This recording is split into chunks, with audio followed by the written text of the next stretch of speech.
Welcome back, everyone. Welcome back to another week, another edition here, another season, the 2026 GSL Season 2 Round of 8 Group A. I'm, of course, SI VIP with him, joined by these amazing players and by the people in chat as well. Welcome, one and all, to the continuation here, to the second round of Season 2. Again, we just wrapped up with Season 1 last week, and bam, we went straight into the round of 12. Now we're here with our top 8, with our round of 8 players here, bearing in mind that today is Group A, tomorrow is going to be Group B. Two groups back to back here to wrap up the second group stage to lead into the offline semis and finals. Speaking of offline tournaments, bam, here it is on the 27th and 28th is going to be the group stage, but over on the 1st of June. Let's see. Tickets are open on the 1st of June, but weekend on the 7th of June, we do have the semifinals and grand finals over live at an offline event in Korea. If you're happen to be in Korea, happen to be local, then of course tickets are going to be available soon TM at ticketlink.co.kr, so you can reserve said tickets. Again, you can check out all the content there and be a part of it, be a part of potential the final season of GSL this year. Remember that we are crowdfunding for Season 3, but Season 3 is not confirmed, so we at least have Season 2 confirmed. We're going to wrap this up, and again, there's a chance that this might be the final season of 2026, so be there, papi, be there. Speaking of support, speaking of ways to support as well, I'm sure we're about to get the link to it, of course, but Patreon alongside Soup is the way to do it, to be able to grow the event and grow the prize pool. And yep, there it is. You can support over on patreon.com/GSL or over on Soup as well. There are different kind of tiers of support where you can help contribute and fund the next season of GSL. We already have confirmation that GSL CK is going to be occurring twice a month during the quote-unquote off-season, so that will continue, of course. And of course, we do cover it live, we do cast it live here on the CranKy Ducklings every single time we do have said events, and I believe we are close to reaching that 10k goal. Again, $10,000 is to be able to completely fund a third season. There it is. We have the first goal reached, that is for $6,000 a month, which is GSL CK occurring twice. Meanwhile, $10,000 a month is for GSL Season 3, and again, that is going to be, I believe, in November. Oh boy. Applied will maintain monthly from May to November, and we're wrapping up with May, so May is concluding and we're running out of time to try to fully fund a next season of GSL. Hopefully we can, fingers crossed. As I believe last we checked, we were at just under $8,000 raised a month. I believe that was kind of like the goal we had reached. We'll see if that has since improved, and not quite. So again, we're still at that $7,783 a month. We are close. We are so close here to 10,000. If you happen to be out there, you happen to be wanting and willing to support StarCraft and GSL, you can do so via the Patreon. Can do so. But again, which is why I mentioned that if we don't reach that goal, well, this will be the final season of the year, and let's make sure it's a good one. Let's make sure, Pappy, let's make sure. As we're about to get into our matches and get into our players for the day. Again, it's going to be a GSL group stage, 4 players, 2 Protoss, and 1 Terran and 1 half Protoss, half Terran. We'll get into it. What makes this season of GSL amazing, of course, is that this season is open to the international audience, bearing in mind that you don't have to be in Korea to compete in GSL anymore, and that is regarding one of our players here. So here we go, we have Group A. It's going to be herO, Classic, Cure, and Clem. 2 Protoss in herO and Classic, 1 Terran in Cure, and then half a Terran and half a Protoss in Clem. Because Clem does not play TVTs, when he plays against Cure, he will play Protoss. Just as a heads up, and they will be playing later on here in the evening. Meanwhile, we have tomorrow Group B. That's going to be Maru, Shin, Zaun, and Rogue. They're also going to be competing in tomorrow's group. Wish them the best, of course. And there we go. Oh, we have our players. Again, I'm still not used to seeing Clem with long hair. Like, it's still a little bit more odd to me, and I'll get used to it eventually, I'm sure. Yeah. Until then, though, we have our 4 players here, and there's lots of expectations for Clem, is what I should say. A lot of expectations. We'll see if he can reach them. We'll see if he's able to exceed them even as well. True. We shall see. So players are just getting ready. Once again, a big shout out to both Intel and Onside for supporting the event and for helping to sponsor the GSL. True. Big shout out to Intel, big shout out to Onside. Big supporters. As we have our two players. Let's go. We have herO, the best Protoss in the world, GSL Season 1 2025 champion, the GSL Season 1 champion of earlier this year as well. True. He has won many a GSL. Rongi Cup Season 3 champion, top 8 in EWC. And let's have a look at our quote here. Hey, Classic, whoever wins, let's not meet again in the final match. True. Aye. Let's avoid the PvPs. That's what herO's asking, at least. I don't blame him. Don't blame him whatsoever. We'll see if they can avoid each other. Smooch. Of course, herO, represented by T1. He's got his T1 jersey. He's got his trophy shelf just behind him as well. The GSL trophies alongside others. Beautiful. Very beautiful.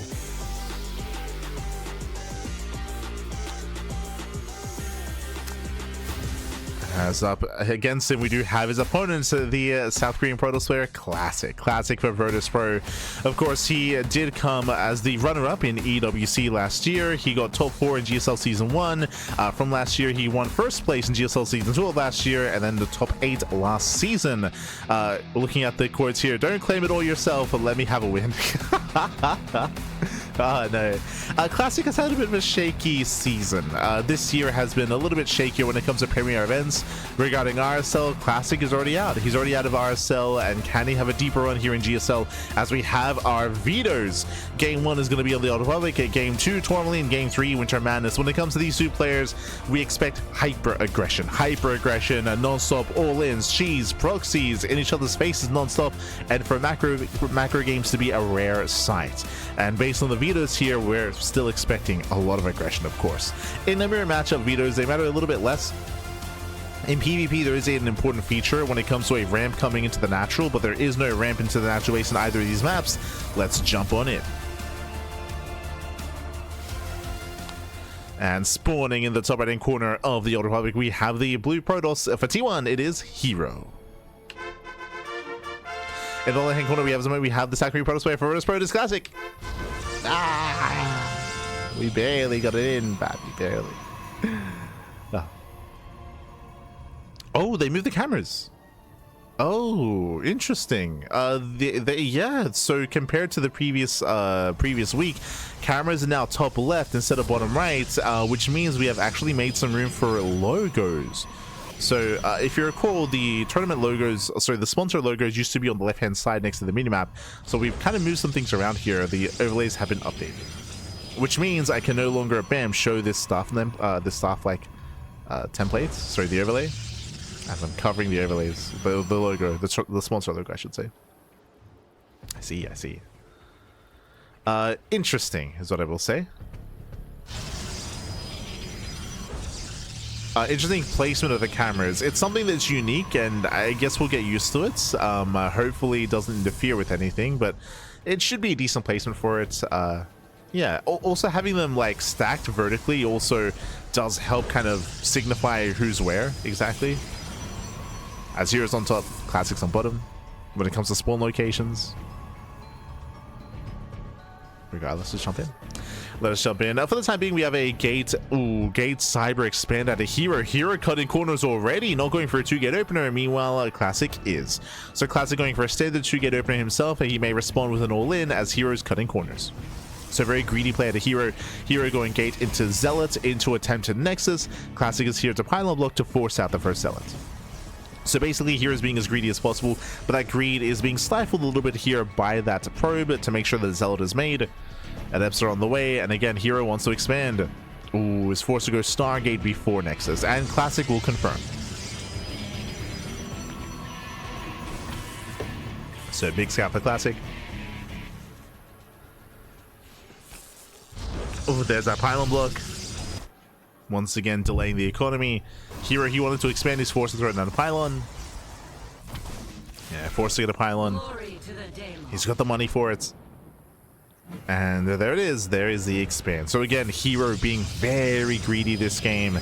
And Classic has yet to go for his own aggression. Looks like he wants to expand behind this. So Classic, he's being active with his adepts at least. That is true. But it looks like Classic wants to play catch up, as he does have the money for it, and he does get the expand. So here he has the faster expansion. He also has the faster tech and getting to his own oracles, harass across the map.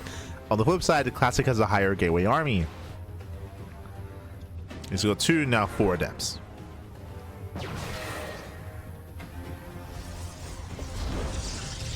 But the pressure is very much on Classic to get some damage done with these adepts. So far as keeping up with herO, nicely done. It's keeping up, it does get a kill. Now he can start to move out. And likewise, so does hero's Oracle. Ooh, Oracle into Void Ray. Does cancel. I was about to say that the Void Ray is unnecessary. It's only necessary if hero believes it's being all-in. Otherwise, it would be a bit of a waste. Twilight counts out a Classic, working towards Blink. The Oracle does move in. There are sentries in position, but only sentries are going to tickle the Oracle. And we got 1, 2, 3, 4 probe kills. Very nice damage dealt here by herO. Picks off 4 workers, pulls away at the same time. Classic moves out across the map. He's trying to do some equalizing damage. Shades in. Ooh, does get in. And he can one-shot. He can one-shot probes, and he will. 1, 2, 3 probes going to be going down. Very nice damage here from Classic. Gets 3 probes and almost up to 4. Bam. Ooh, barely not. Yeah, barely not, but 3 probe kills. Not a bad start. And we're not done. Here comes another set of adepts. Ooh, and I thought the Twilight Council was going to be for a Blink follow-up here, but no, it's going to be for a Dark Shrine. It's going to be for DTs. Adepts shaded once again, and here the door is wide open. Adepts bust in for the second time. They deny mining, they get 1 more probe kill. Again, this is adding up here. Here this early on, the economy is quite limited, and damage is still ongoing. Yeah, still denying more mining time here at the natural. Oracle moves out here. He needs to do some equalizing damage. At the same time, though, if these oracles activate across the map, that means there's no revelation. Revelation, that's the only way for hero to get vision, to get to detection. Now dives into the main. He can one-shot probes despite the battery. 3, 4, 5, 6 probe kills. So many workers going down for both players this entire game. But again, this is what we expect out of both Classic and herO. You don't want to be a probe in this series. So many workers are going down. Now, remember, herO, he can always NG overcharge. He can give the NG overcharge to one of these oracles for a revelation, assuming that the oracles make it back home. Here come the Dark Templar.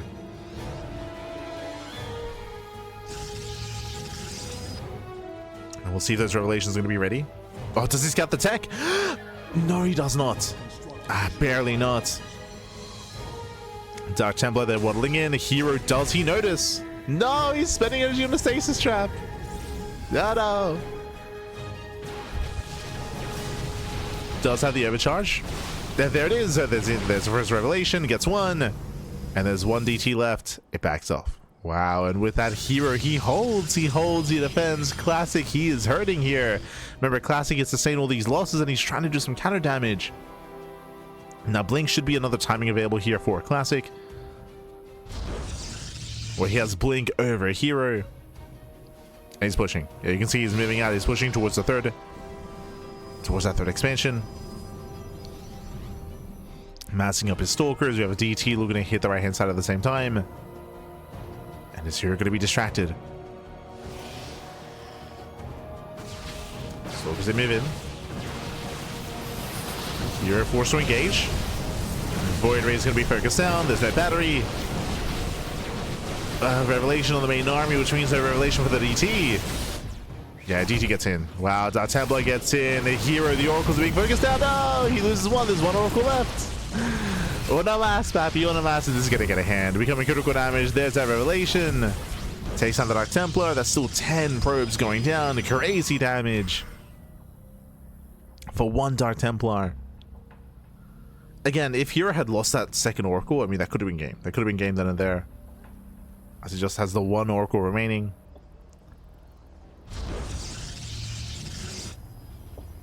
There we go, safety cannon here at the natural.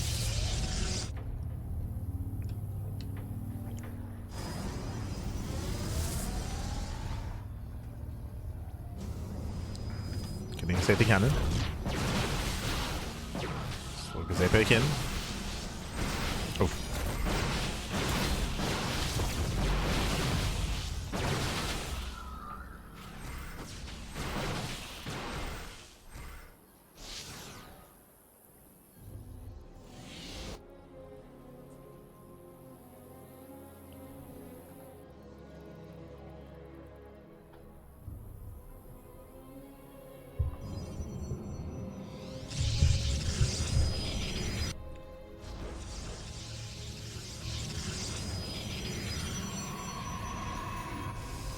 So far they are committing.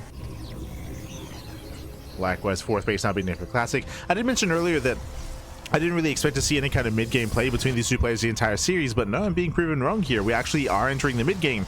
We're getting there in a very shaky manner. Both players have been sustaining a lot of losses throughout the course of this game, and now we're in a sense stabilizing. Classic is getting a faster fourth expansion. herO's fourth base is going to be delayed, that is true. When it comes to our main army compositions, we have herO with faster +1, both players have Blink, and we have Classic teching up. He's going into Immortal production and into the Temple Archives in towards Archons as well. So Classic is building up into a very robust standard mid-game composition.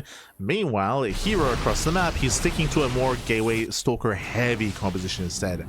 Very Stalker heavy out of herO.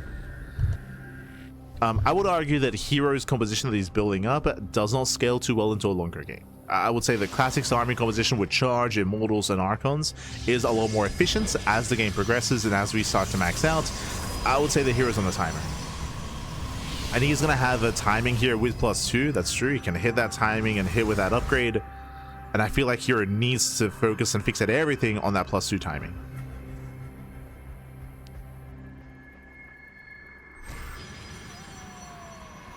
Charge is now on the way, so herO is now thinking about taking up. He's thinking about it.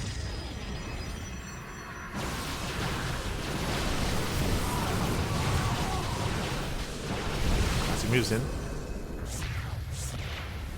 DT running into a cannon. herO does hold. herO holds, herO defends.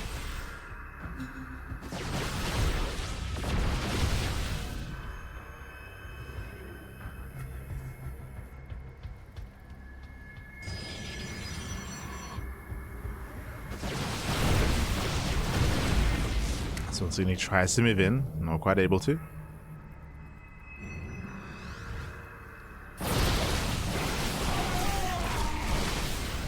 Once again, is right back.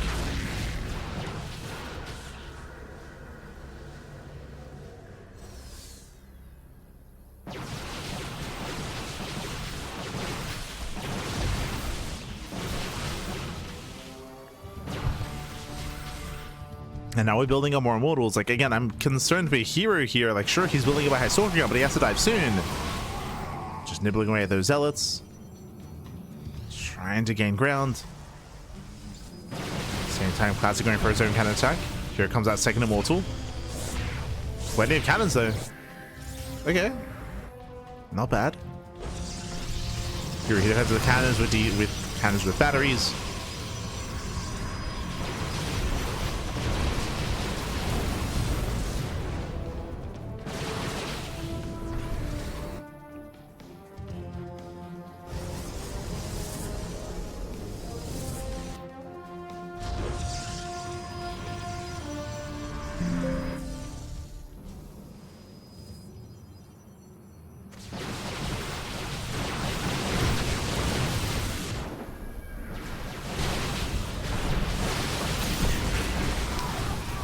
As it does dive in, it does go for the blink. Tries to commit. And here come the Immortals. Now we can reinforce with Zealots, and now Classic is overwhelming. But if you recall, what did we try to emphasize coming into this kind of game state is that herO's army is being outscaled over time. Once we start warping in more Zealots, now we can have a bit of a cheaper and more efficient army from the side of Classic. Where's that warp in? He's got 1,000 minerals in the bank.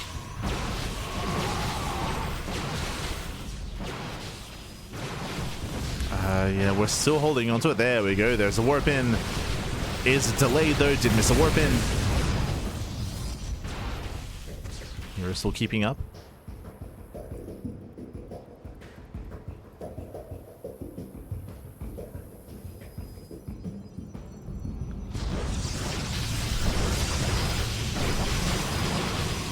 You're trying to keep up. Likewise, we have the batteries and the cannons help support him. He's got, what, 4 or 5 cannons behind him. Oh my god.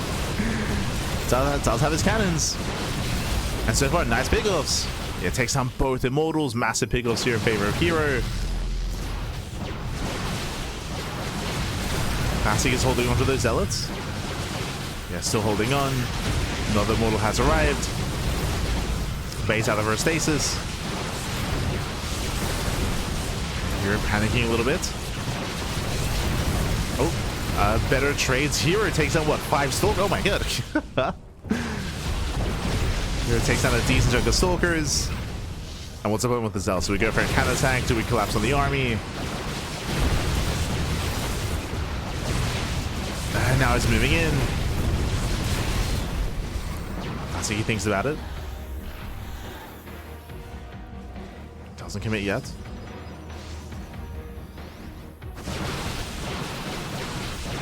herO does have a slight upgrade advantage. He does have +1 armor.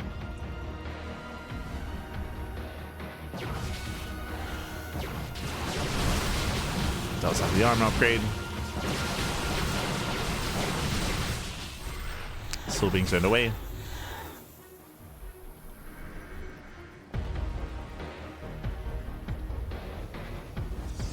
I mean, they're pointing out that Classic's been, I mean, the hero's been defending with a smaller army for quite some time. Does catch out some of the Zealots, though.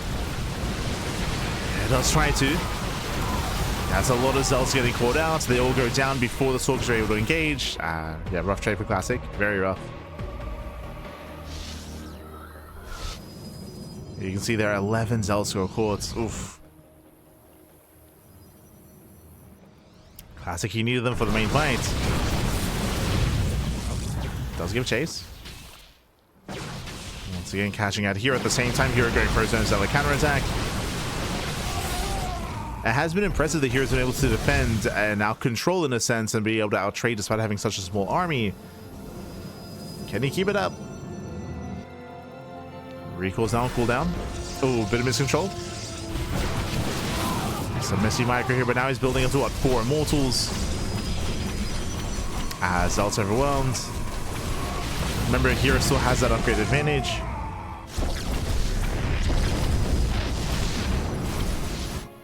Still better upgrades for herO.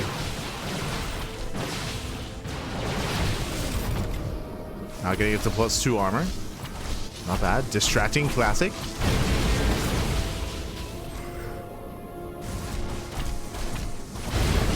Big distraction. herO blinks in. Oh, bold move, and it's not going to be worth it here. He gets 1 immortal. There's still 3 immortals left over. herO, he will lose so much of his stalkers. Yeah, herO losing far too much. Zealot Warbands are being cleaned up. Here he does get into the Mineral Lines. He does pick off 1 immortal, but this is still better trades for Classic. Just because they called out so many stalkers. The defense is messy, and this is on Classic because it took him a long time to stop +1 armor. Very long time. So Classic is making it hard for himself. herO takes down the expansion. Nice pick up. Classic even getting supply blocked here. Ay, ay, ay. Massive supply block. And they're pointing out that herO, he pummeled in supply. Despite that, I mean, he was able to do some damage, kill some probes to pick up another base. As Classic gives chase, we have another Zealot Rabbi moving out across the map. herO doing everything he can to just force Classic back home or to cripple him at home instead. But the Immortals are coming. And so far, once again, he blinks in. Zealots say charge. 19 probes going down back at home. Oof. Yeah, you can see here most of his supply are in workers. So the soup is lying to you back. We need Zealot Warpins. Here they come. Your DT defense, we have detection. Oh no, the DTs. Oh my god, so much damage, 0 detection. There's no observer, and DTs, they pop off. herO, despite being down in RE, despite being behind for quite some time, the mass DTs, they pop off, they eviscerate the composition, they shut down the Immortals, and with that, I mean, that might just be it.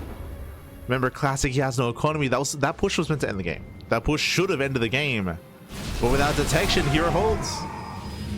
herO, he holds on the Invisible Man. The Invisible Man. Why do we keep showing him? What's going on?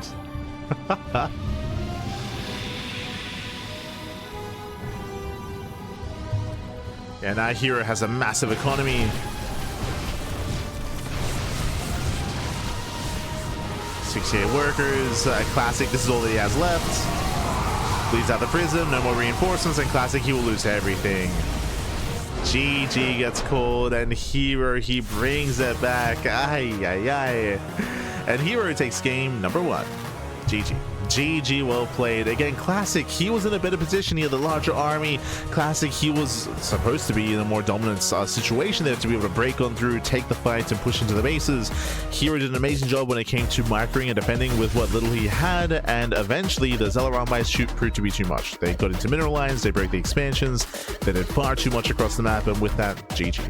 GG, well played. herO takes game 1. An impressive comeback there with the DTs being the MVPs towards the end. And now we're jumping to game number 2. Going to be loading into Tourmaline. Here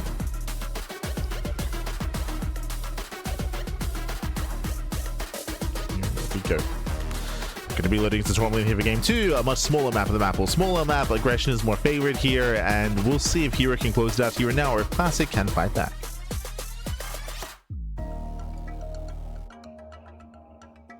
Watch them not switch it up when spawns are different. I hope they do, but they might not. We'll see.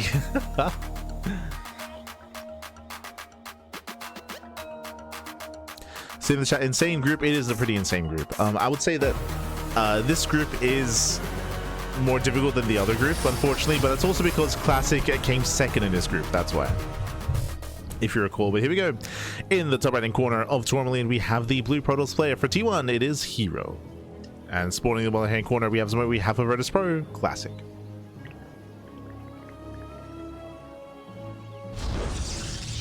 Here we go.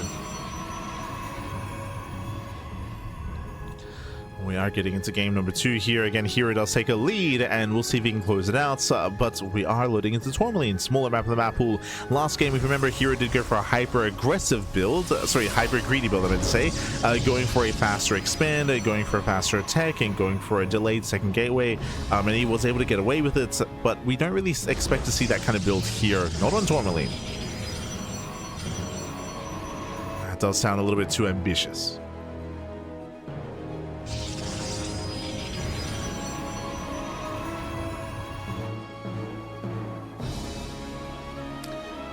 So now we are opening up. Once again, Classic does throw down his gateways closer to his base, not at the ramp.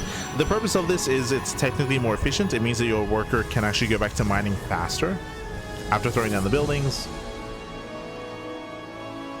The downside, of course, is that early on your wall up is going to be later. There is no wall at the ramp, I mean.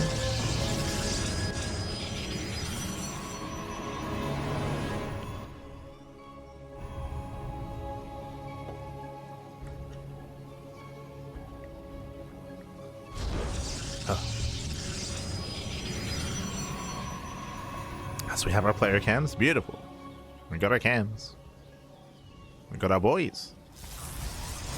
And this time herO does open up 2 gates. So 2 gate opener versus 2 gate opener. So far mirrored builds. This time there's no one that's deviating and rushing into a faster expand. Not this time. Meanwhile, both players looking for the second pylons, making sure there's no shenanigans going on, and they will confirm the placement of the second pylon.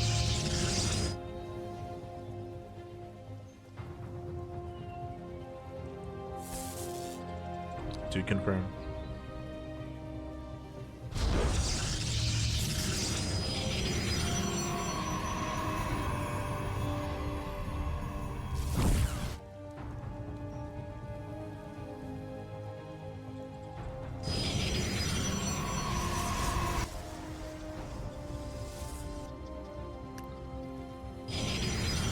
From here, we once again, both players, we stay locked in, by the way. We have a Robo on the way for herO, Robo for Classic, both players going for 1 base all-ins. Despite scouting each other's second pylon placement, by the way. So great minds think alike, a hyper-aggression from both players. Third gateway for herO, third gateway for Classic. We're just confirming mirrored builds, 1 base all-ins from both sides. And it comes down to the execution, comes down to the unit micro. Unit micro, the control. They're both just synced up.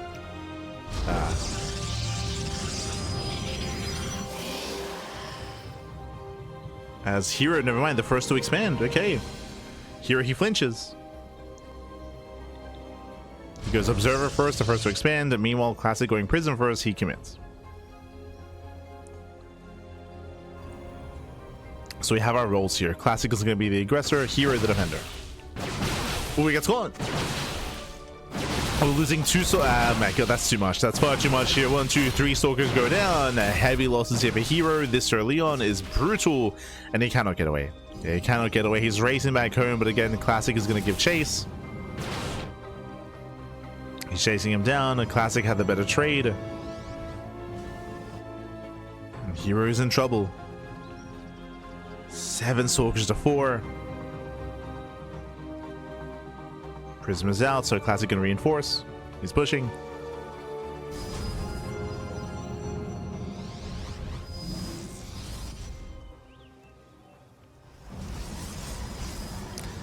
Yeah, he's pushing, he's committing. There's no battery on the low ground. There's going to be a Guardian Shield or a Force Field at least. The Guardian Shield is activated. There's the Immortal. Prism does knock him down. He cannot get away. Yeah, and the Immortal will fall. We got some decent juggling here. The Prism is getting low, but the Stalkers are abandoned. Yeah, the Stalkers are abandoned. They're on their own. No juggling. Oh my god.